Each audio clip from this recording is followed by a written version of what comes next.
Jadi ada surah Az-Zumar namanya, surah ke-39. Ya, nanti ada yang digambarkan, disampaikan oleh Allah dalam Al-Quran, itu masuk surganya itu zumara, ilal jannati zumara, satu rombongan. Nah, cuma itu baru umum, Bu. Baru umum.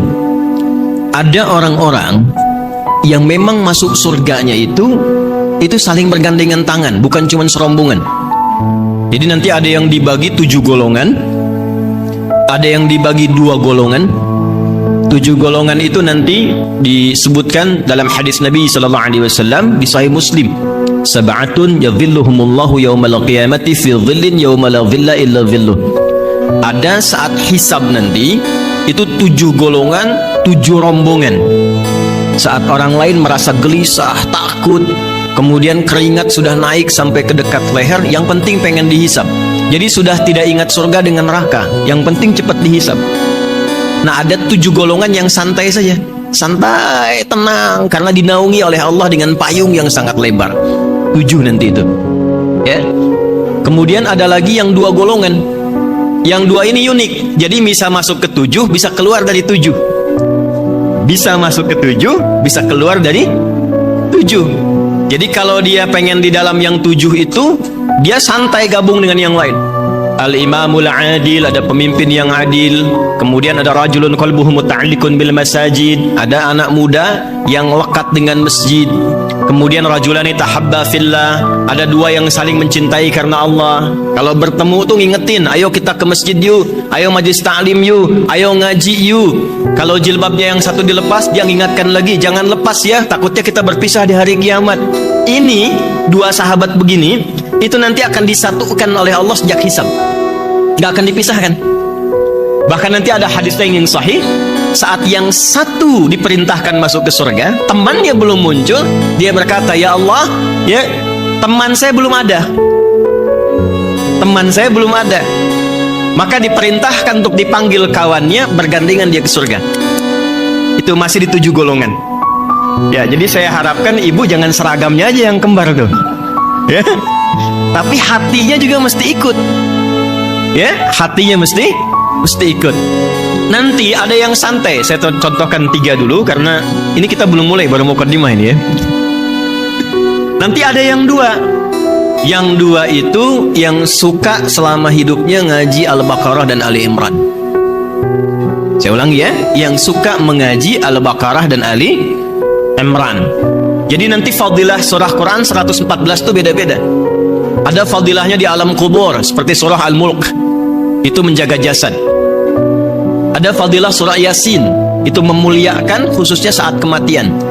Jadi wafat, kalau ingin setelah wafat disebut kebaikan-kebaikannya, itu rajin ngaji surah Yasin. Kalau ingin ditanamkan cahaya di kuburnya, itu surah Al-Mulk.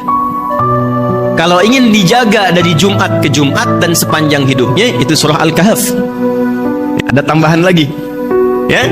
Nah, jadi ibu silahkan, mau Yasinan boleh, mau Baqarahan boleh, Ali Imranan boleh, Al-Kahfian boleh, ya, Al-Ikhlasan boleh, gitu ya.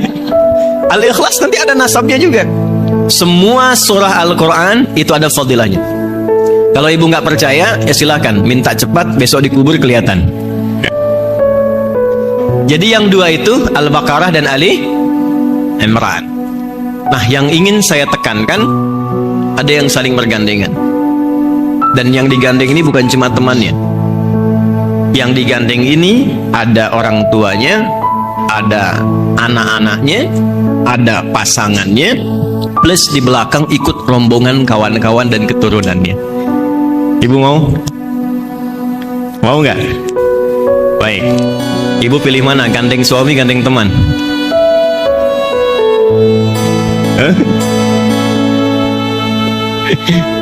Waduh, mau bilang teman di depan suaminya ada gitu. Bilang suami temannya bingung. Ya, yang ini nggak ada pilihan. Pokoknya semua digandeng. Jadi suami itu pasangan, suami juga gandeng istri langsung. Nanti ada orang tua, ayah dan ibu, kemudian ada keluarga di belakang, lalu rombongan-rombongan yang lain mengikuti. Itu di Quran surah ke-13 Ar-Ra'd ayat 23 sampai 24. Saya ulangi, Quran surah ke-13 Ar-Ra'du ayat 23 sampai 24. Kita belum mulai ya Bu, ini baru mukaddimah ya. Makanya saya agak cepat sedikit. Perhatikan baik-baik. Surga, saya ulangi, surga. Siapa yang pengen ke surga?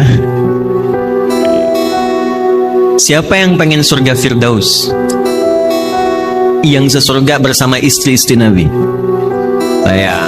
Siapa yang merasa amalnya sudah cukup banyak? Siapa yang merasa salahnya banyak? Siapa orang aneh yang hadir pagi ini? Amal sedikit, salah banyak, pengen ke surga Firdaus sama istri Nabi. Nah itulah BKSM. Lalu kita ambil rumusnya. Yuk pelan-pelan. Surga itu ada 8 pintunya dan 8 jenisnya. Saya ulangi ya, ada 8 pintunya, 8 jenisnya. Nanti di pintunya itu ada nama berdasarkan amal soleh. Saya ulangi, ada nama berdasarkan amal soleh. Misal, ibu rajin puasa, ya, belum Ramadan sudah puasa.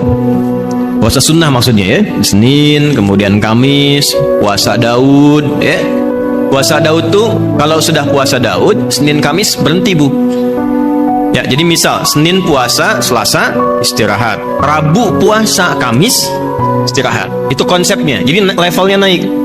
Di Senin dengan Kamis tambah Ayyamul Bid tengah-tengah misalnya, pindah ke puasa Daud, itu berhenti dulu yang Senin Kamisnya karena sudah diikutkan ke puasa Daudnya.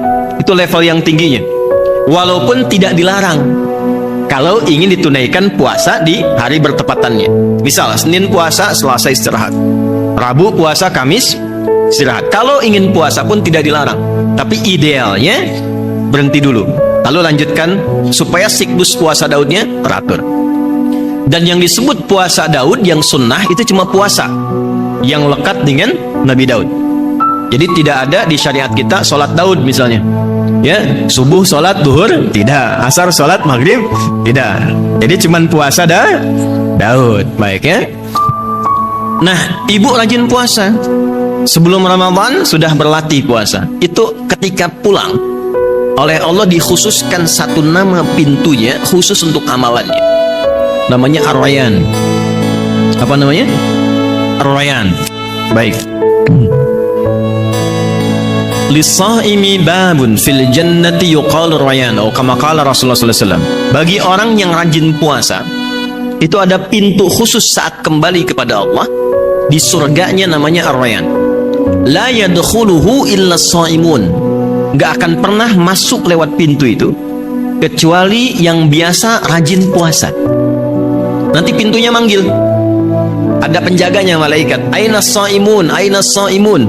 Mana yang biasa puasa, mana yang biasa puasa. Nah kalau yang nggak bisa ngaku-ngaku Bu. Kan mulutnya dikunci, nggak bisa saya gitu nggak. Itu amalnya langsung yang terbiasa membentuk keadaan tubuh. Amal itu yang membawa tubuh dia bangkit karena mulut dikunci. Yo yang ngaji Yasin, al-yawma nakhtimu ala afwahim wa tukallimuna wa tashhadu. Nah, mulutnya nggak bisa jawab. Badan yang biasa beramal itu langsung bangkit masuk. Fa idza dakhaluhu ughliqa. Kalau sudah masuk tutup rapat. Nanti ada pintu namanya pintu tahajud, babut tahajud. Gak akan masuk lewat situ kecuali yang rajin tahajud. Ada pintu namanya babus sedekah, pintu sedekah. Gak masuk lewat situ kecuali yang rajin sedekah. Nanti ini jumlahnya ada 8, berurutlah dari 8 amal soleh ini, 8 nama pintu surga berdasarkan keterangan Nabi Sallallahu Alaihi Wasallam. Tertingginya nanti disebut dengan Firdaus, tengah-tengahnya yang indah disebut dengan Aden. Jadi surga itu nanti ada Darussalam, Jannatun Naim, tengah-tengahnya ada surga Aden, itu tamannya yang paling indah. Tertingginya surga Firdaus. Nah, ada orang yang serombongan tadi kembali ke awal, itu diperintahkan oleh Allah masuknya lewat tamannya dulu yang tengah-tengah, sehingga kelihatan semua keindahan surganya. Lalu diminta dia naik masuk lewat surga itu, mengelilingi semua surga, ke setiap pintu surga. Dan dahsyatnya diperintahkan malaikat semua untuk berbaris di setiap pintu surga, memberikan selamat kepada golongan ini karena berhasil menunaikan amal saat di dunia dan mendapati kenikmatan yang tadi diberikan. Itulah di Quran surah ke-13 ayat 23 sampai 24. Yuk kita baca. Jannatu adni yadkhulunaha. Ada ayatnya? Baik. Ada satu rombongan di antara hamba Allah yang masuk surga lewat surga Aden. Keindahan tamannya. Pelan-pelan ya, nanti saya berikan rahasianya. Jadi di antara kita saja ya. Kenapa harus dibalas dengan taman yang indah dulu? Ada sekelompok manusia, hamba Allah, itu lelahnya, capeknya, pengorbanannya, pikirannya, tenaganya saat dia di dunia itu dibalas oleh Allah, dihilangkan semua, masuk lewat yang paling indah dulu, lihat taman. Ibu kalau sedang capek, lelah dengan suami, dengan keluarga, akhir pekan biasanya kemana? Rekreasi kan? Ya kan? Rekreasi itu untuk apa? Melepas penat, melepas lelah.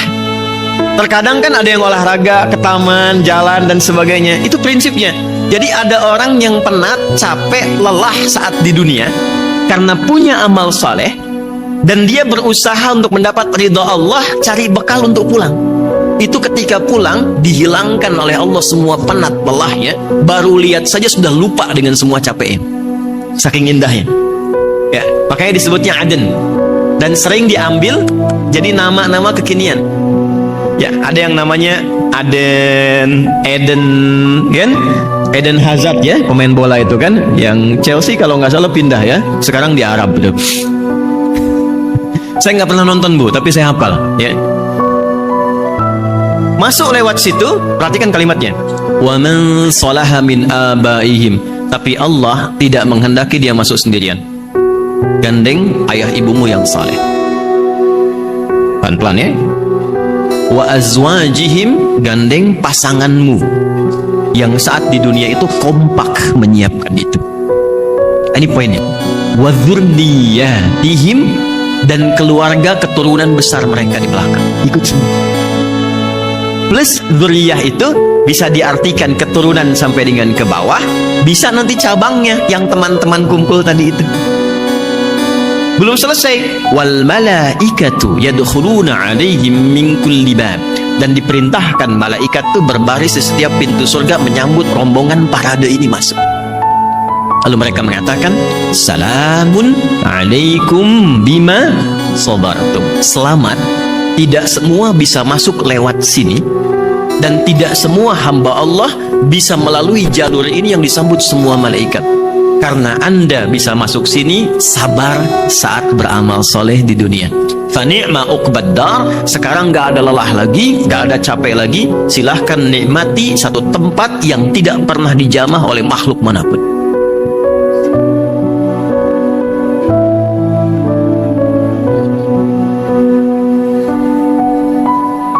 Ini nggak apa-apa, biar aja ya, nggak apa. Nah, kalau saya sudah biasa anak-anak itu, barangkali malaikat yang sedang menyamar. Ya, bagus ya. Bentar, balik lagi. Nanti Ustadz ada tebak-tebakan ya, sayang. Anaknya Bu ya, bukan ibunya yang sayang, anaknya. Nanti kita tebak-tebakan ya. Balik sini. Apa amalan dia sampai dia bisa masuk ke dalam surga dengan semua apresiasi tadi? Tafsirnya banyak, tapi saya ingin khususkan untuk amalan ibu-ibu saja. Saya ulangi, saya ingin khususkan untuk amalan para ummahat dulu. Sudah? Nanti kalau detailnya banyak, ada ahli Quran ya, ada amalan khusus dia yang terkait dengan masjid, dengan sedekah, macam-macam.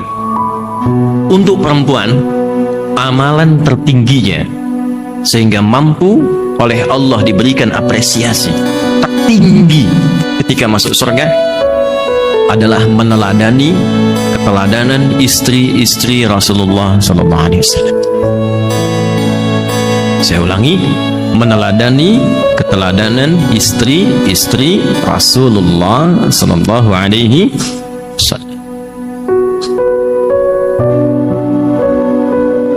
Nah, jadi saat tema ini dituliskan dan disebarkan, bukan sekedar mengajak ibu untuk belajar, tapi visi besarnya diharapkan ini bisa menjadi kurikulum yang setelah pengajian ini diikuti, diteladani, dengan harapan saat pulang kita mendapatkan apa yang Allah janjikan lewat Quran tadi.